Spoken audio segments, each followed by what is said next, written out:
Welcome to Illuminations Radio, here to inspire you to go deep, deeper into your roots, to go back into your true self. As you seek within, you will discover real health, joy, and wealth.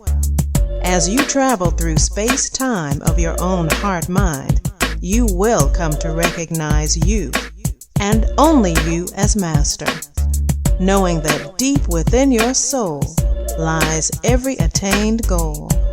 Yes, everything you've been after. Greetings, this is Tamara Westwood, your host. We all know what the problems are, but here at Illuminations Radio, together we seek solutions in every aspect of life, from health and spirituality to relationships and finance, and everything in between, with a variety of guests who are making a difference and shining examples in our collective adventure called life. Recording live on Blog Talk Radio from Seattle, Washington. But wherever you are in the world, join us live by logging into blogtalkradio.com/illuminations. Join the chat room or call 347-838-9577 to join in the conversation, ask a question, or just say hello. Or listen 24/7 by subscribing to the free podcast at the iTunes Store. Search iTunes Podcasts for Illuminations, healthy food for the mind, body, and soul.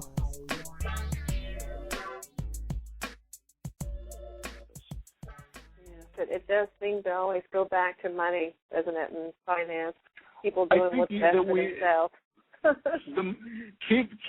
Keep the money as a thought process. There are so many people in medicine who are in medicine to help people, but I think we are naive if we ignore the bottom line, the financial bottom line. True. We have a question from our chat room, Doctor, and it is from Kuzo Heal, and he says, Dr. Jake, thank you for your very knowledgeable and articulate interview. Are you optimistic about medical cannabis ultimately becoming illegal at the national level? I am optimist. I'm very optimistic about that. I think that the genie is out of the bottle, and there's no way to put the genie back in the bottle. A couple of things that I fear about that. I like, because strain creation is so important, and as we talked about, CBDs bring a whole new dimension. It's now, with the new science and the new ways to measure cannabinoids in plants with chromatography, et cetera, we are going to be able to grow better medicine. In fact, the best quality of cannabis for health has not yet been developed, in my opinion. So if there is an FDA or a government takeover of the industry where you have to kind of go to a state store, kind of like you go to a liquor store to get liquor, I think that we're going to see a decrease in the innovation that's going on with new and different strains of the plants. I think that a typical patient should have 3 or 4 different strains that work well for them, and you find that kind of by trial and error. And some strains are much better for daytime use, for example. Other strains are better for nighttime use because they make you sleepy. A daytime use will prevent you from going to sleep. Some cannabis plants are very good for chemotherapy patients. Others are good for pain. So we're developing these new plants and new strains of plants, and I would think that if it were a state store type of a situation, a lot of that innovation would be gone. I do think that there is going to be quite a bit of pushback. Just watch, just have listeners pay attention to the media and think who is benefiting financially from this, and that can give you a lot of information about why it's happening. True. I think that for every patient of mine that is helped by cannabis, not only is that one voter, but a whole family and community of voters comes along with it, especially when these are like old people like your grandfather or your grandmother who have been through the ringer and have tried surgery and have tried physical therapy and have tried NSAID medication and prescription opiate medication and just really are out of options to come to the cannabis and try it and to get relief. That is not only a story within the family, but that's a story within the community. And I think that that's a large reason why now over half of all Americans support the medical legalization. And I think that every patient who has that access, if you were to take it away from them, that's not going to be very politically expedient, in my opinion. I would say that it is definitely going to be an issue on the ballot. So there was I tweeted about this, and there was a Google town hall meeting, which was a brand new feature of the new presidential election, and 18 out of 20 questions submitted were cannabis questions. But yet none of them were answered by any of the candidates. So it's still a hot potato, still a very hot potato that nobody really wants to touch, because no matter what you say, you're going to lose votes somewhere. So I think to say to listeners, pay attention to the wording and how things are worded and look to see who financially benefits, and you can determine a lot from that. Oh, most definitely. Well, Doctor, you're bringing up a lot of questions to mind. I have so many more. Some more about inflammatory bowel disease. If we can go back into the health for a moment. Sure. It seems to be on a rise. A lot of people are dealing with, irritable bowel, are dealing with so many issues with the gut there. Yes. What can you say about it? Well, medically, you have to draw a very fine line or clear line between IBS, which is irritable bowel syndrome, and irritable bowel disease. So irritable bowel disease would be like Crohn's disease or ulcerative colitis. These diseases can have potentially lethal consequences. So patients can die from Crohn's disease or you have to go in for a surgical procedure and have your colon removed, and it's just a very potentially dire consequences, versus IBS, which is very uncomfortable and painful and can create a lot of problems for patients, but is not as life-threatening. Cannabis helps all of them, and with some of the more serious conditions like Crohn's, I am having patients using Simpson oils, because when you take the Simpson oil in, it kind of acts and it coats the entire inside of the digestive tract. So there is a localized anti-inflammatory effect of the cannabis oils that we think are better than the oils we think are better than the raw flower product. So when you're doing an edible, you can either use an oil or you can use a powderized form of the leaf, and it's the oils that are doing a much better job for some of these very sick people.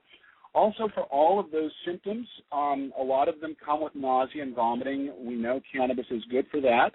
A lot of them also come with wasting, where patients lose weight because they're not hungry and they can't eat. Cannabis is very good for that. And topically, we talked about the creams and the lotions and the salves. For anyone who's having abdominal cramping that is associated with either IBS or Crohn's disease or ulcerative colitis, you can put a topical lotion over the belly, and then a lot of patients will put a little heating pad on top of that, and that topical application is good for the cramping. It's not going to provide an anti-inflammatory effect to the tissues like the oil does, but it's still another way to get good relief. Excellent. And, yes. Well, it looks like we have another caller. Let's see. Great. Welcome, caller. Did you have a question for Dr. Jake Felice? Hello, caller, in the 425. You're on the air. Oh, I guess they're just listening. So wonderful. Well, Doctor, another really pertinent question that's been on my mind for quite a while, with all of these confusing legalities about it, that it is legal in some areas of some states, yet it is still against federal law. What position does that put you in as a physician who may recommend it for patients? That's a great question. It can put me in a tricky position sometimes as a physician.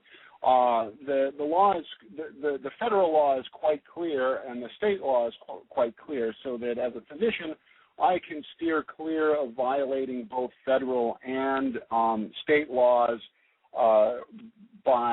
In Washington State, we make a recommendation authorization versus a prescription. To write a prescription for cannabis is a federal offense because it's a Schedule I drug. But what the Washington law does is it allows physicians to write a recommendation authorization on tamper-resistant paper that then becomes the legal document. So as a physician, I'm not in a legal bind, but I can sometimes be in an ethical bind when, for example, I have a sick patient who's in my office who is requesting that I not contact his primary care physician and let him know that he or she is taking cannabis. And so what I do in that case is I explain my position to the patient, and I let them know that I do think in a perfect world, medically, it's best for you to tell your doctor everything that you're doing, but that I understand the patient's predicament, that the patient doesn't want to be confessing to a federal crime to their physician. So we're still in a dilemma here, and so that brings up some ethical issues sometimes for me in terms of what is in my patient's best interest. So if a patient does request that I don't communicate this particular aspect with their physician, we have a lengthy conversation about that.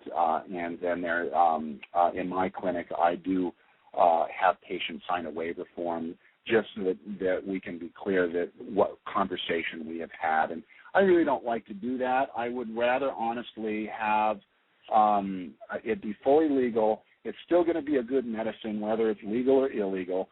And if it's fully legal, then I know what I think is best for the patient, and I could be there to deliver that care, that service, and that product in a timely manner. And we're still not in a position with the current laws and the current industry to be able to do that. Well, excellent. You certainly do take that oath, that Hippocratic oath.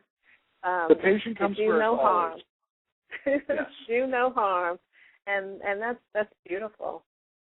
And you know another thought about the whole cannabis idea. What do you think? I mean, certainly you can only share your personal views if you would like to do so on just legalization of it for recreational use for everyone and not just patients. There was the study that really kind of flipped my mental thinking about cannabis was a binge drinking study, where they were looking at alcohol binge drinkers, and they were looking at the liver damage that was caused by alcohol. And they decided to do a couple of different groups, and one was an alcohol-only group, and then you have a control group, and then they also looked at alcohol users, heavy alcohol binge drinkers who are also heavy users of cannabis. And don't you know, Tamara, what they found was that even though they were drinking the same amount of alcohol, that their livers were receiving less damage. And that's another thing and that's another thing where the CBDs are very important. The cannabidiol is very important. When CBDs are present, CBD has actually been shown to reverse liver fibrosis, which is a very, very unheard of thing. Liver fibrosis happens after the liver has been beaten up and abused for a long period of time. The liver starts to develop fibrosis, and that's kind of a step on its way to more serious diseases, fatty liver, liver cancer. And the fibrosis with cannabis, with CBDs, actually is showing in some tissue studies to be reversible. So not only are we seeing this in a clinical setting with binge drinkers who are also using cannabis having less damage with their liver, we're also seeing clinical data on tissue studies showing that, yes, the cannabis is actually preventing a lot of the activity. And so I think that it is a much more benign product than alcohol, for example, we discussed earlier. And I believe it was Tom, our first caller, who made the distinction between using high amounts of alcohol and cannabis being a trigger. But what we do see, in fact, is that a lot of people will reduce their use of opiate medications and alcohol because they're using cannabis. Another very interesting study along those lines was a driving accident study where they took a large number of medical cannabis patients, and what they realized was that medical cannabis patients are having 9% fewer driving fatalities because they are drinking less alcohol. The cannabis users are safer drivers because, on average, they're drinking less alcohol. It's very interesting. I'm not sure if the study authors made that extrapolation on their data, but it's certainly something that sprung to my mind when I saw that information, that, wow, there's actually an indirect benefit to cannabis use, predisposing people to use less alcohol, which then leads to fewer automobile accidents. A very interesting way to think about it. It really, really is. And let's face it, as human beings, we are going to look for ways of escapism. And so That's right. It might as well be with things that are actually going to begin to heal the body and not harm the body.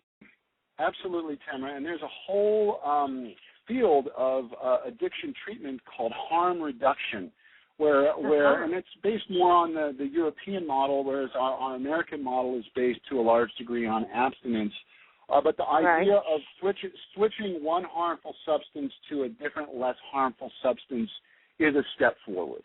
And, we all know what we want in a perfect world, but sometimes there are steps along the way. And so the harm reduction approach to cannabis, I would much rather have my patients using cannabis than street heroin or binge drinking. And I would also, if their pain is controlled, in my professional opinion, I would rather have them using cannabis than, say, OxyContin or something that is potentially lethal like that. Because, those affect, those deaths are on the increase, and they affect a wide, broad spectrum of our culture. Oh, they do. And I would just want to say this, that the war on drugs is certainly a war, and it's creating many, many issues. And on the war on drugs, it takes away for the use of cannabis for a sick patient, putting them in jail, it takes away their freedom. It takes away their ability to pursue their own happiness. It puts an immense amount of stress on the patients and can further exacerbate their medical conditions. And I just do not think that the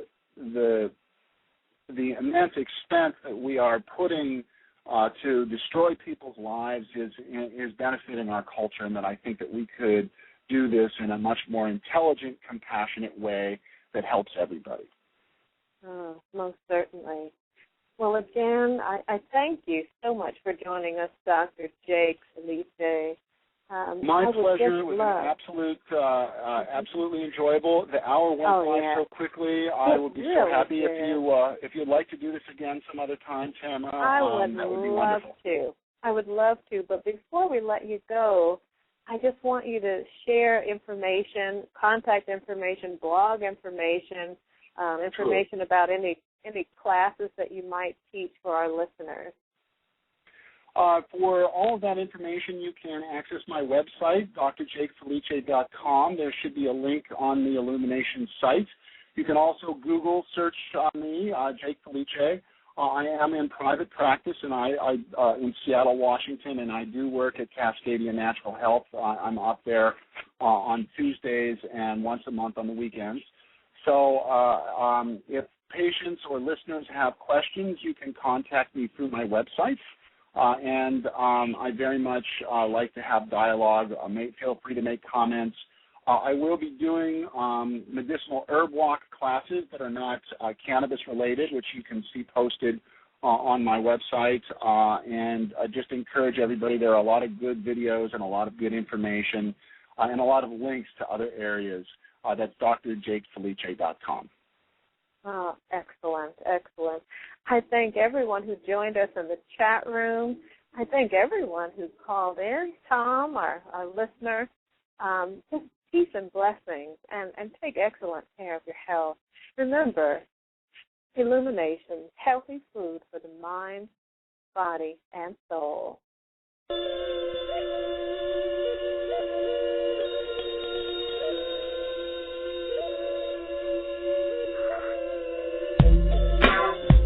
This is Tamara Westwood, your host, signing off. Hope you enjoyed the show. We'd love to hear your thoughts. Please send all comments and ideas to Tamara at IlluminationsSoulTherapy.com. Remember to join us live on Blog Talk Radio by logging into blogtalkradio.com/Illuminations. And never miss a show by subscribing to the free podcast at iTunes Store. Search iTunes Podcasts for Illuminations, healthy food for the mind, body, and soul.